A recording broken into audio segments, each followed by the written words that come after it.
Bismillahirrahmanirrahim. Assalamualaikum warahmatullahi wabarakatuh. Selamat siang anak soleh-soleha.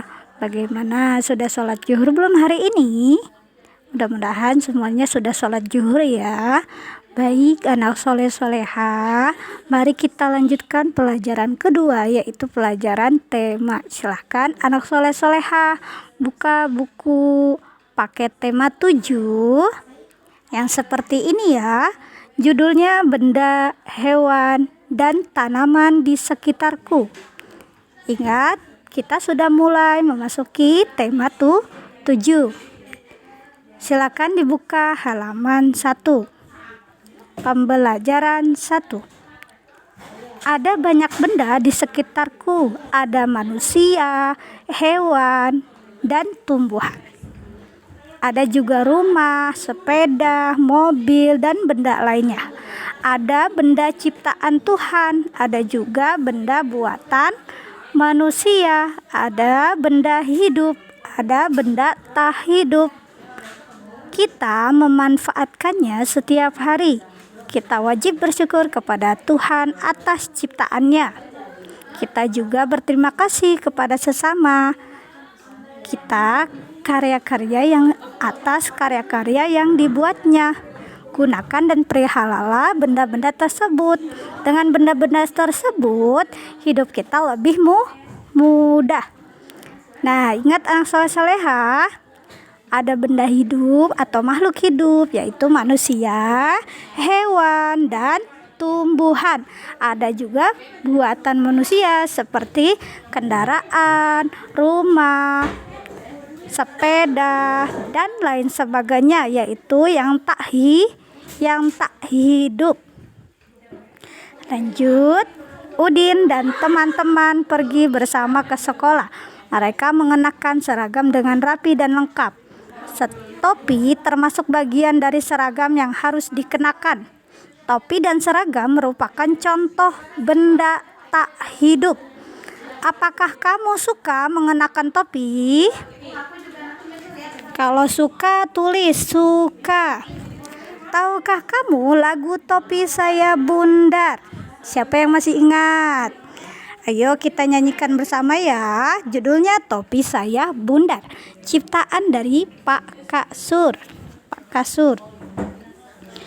Topi saya bundar, bundar topi saya.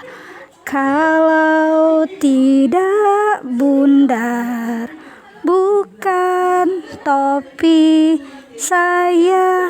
Seperti itu ya. Nanti lebih jelasnya lagi kita pelajari SBK-nya, lagunya di pelajaran SBK. Itu ada temponya. Ada tempo lambat, ada tempo cepat.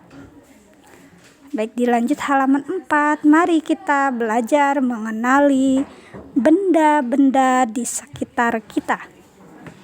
Coba sekarang amati benda di sekitar kelasmu. Apa saja benda hidup yang ada di sekitarmu? Lihat ya, ini ada gambar. Nah, ini sekitar kelas. Benda apa saja yang hidup? Yaitu teman kalian, benda hidup ya. Teman.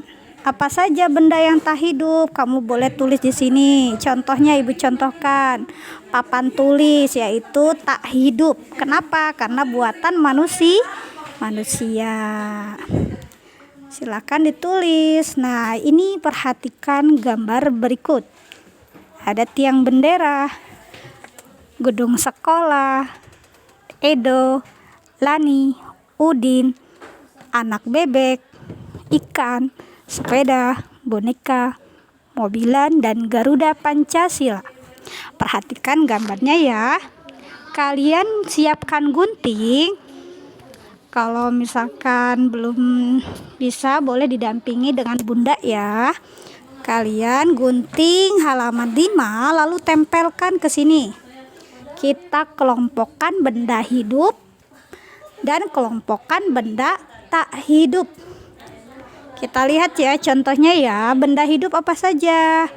Nah, ini dia Edo. Edo itu benda hidup karena dia makhluk hidup. Tempel di sini gambar Edonya.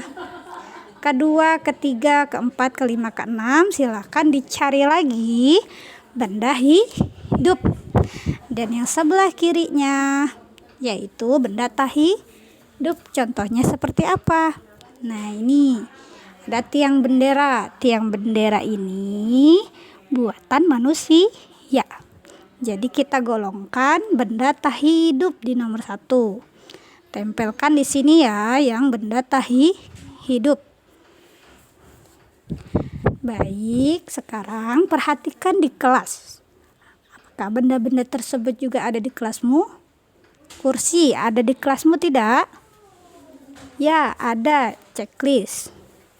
Meja, papan tulis, lemari, Garuda Pancasila. Silakan dicentang jika ada di kelas. Selanjutnya halaman 9. Isilah titik-titik di bawah ini dengan benar. Titik-titik termasuk benda hidup karena contohnya benda hidup ini misalkan Lani ya. Lani termasuk benda hidup karena ia makhluk ciptaan Allah atau ciptaan Tuhan. Nomor 2, titik-titik termasuk benda tak hidup. Kalian pilih salah satu benda.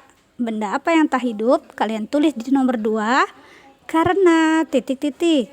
Karena buatan manusia. Nah, ayo amati benda-benda di kelas. Harus kita pelihara dengan baik.